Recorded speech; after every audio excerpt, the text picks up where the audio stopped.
the old stories whispered of a sorcerer in the shadowed woods, a mischievous entity whose power twisted reality itself.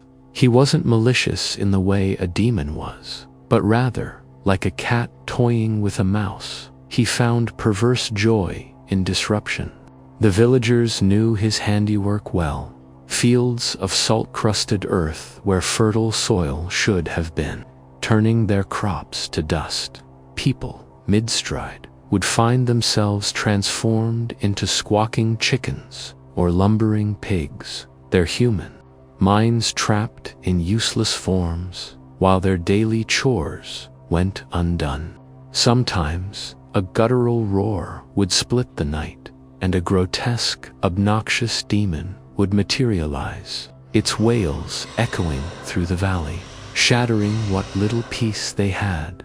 They tried everything to appease him, offerings of bread and wine, left at the forest's edge, but he only seemed to grow bolder, his tricks more elaborate, more maddening. Until one day, driven to the brink of despair, they concocted a desperate plan.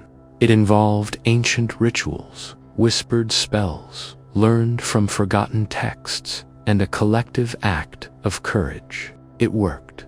The forest fell silent. The air, for the first time in years, felt clean, unburdened by his twisted magic. The villagers breathed a collective sigh of relief, daring to hope for a new dawn. But hope, they learned, was a fragile thing. It started subtly. A child's toy, left outside, was found, tangled in vines that had grown overnight, thick and black as tar.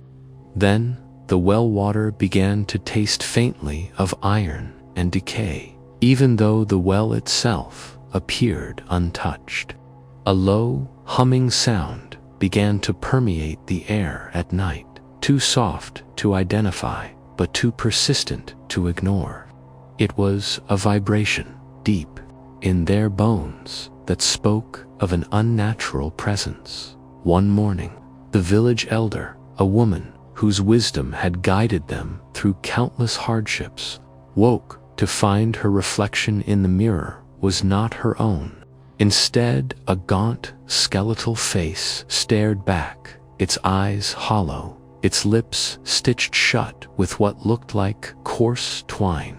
She tried to scream, but no sound escaped. Panic began to ripple through the village. They saw glimpses in the periphery, shadows that moved when no one was there, the rustle of leaves when no wind blew. The old sorcerer hadn't just returned. He was everywhere and nowhere, a phantom menace, weaving himself into the very fabric of their lives. His tricks were no longer about inconvenience. They were about insidious terror. The crops began to die again, not from salt, but from an unseen rot that turned them to mush and putrescence. The animals, once transformed into harmless creatures, now twisted into grotesque parodies of themselves. Their eyes wide with perpetual fear, their bodies racked with silent tremors.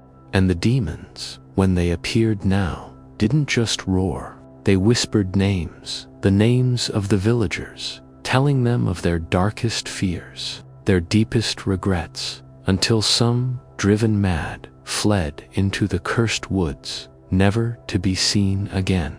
The sorcerer wasn't playing games anymore. He was dismantling them, piece by agonizing piece. And as the forest encroached further, as the shadows lengthened and the whispers grew louder, the villagers knew, with a bone-chilling certainty, that their plan hadn't gotten rid of him. It had merely angered him. And now, he was truly having his fun.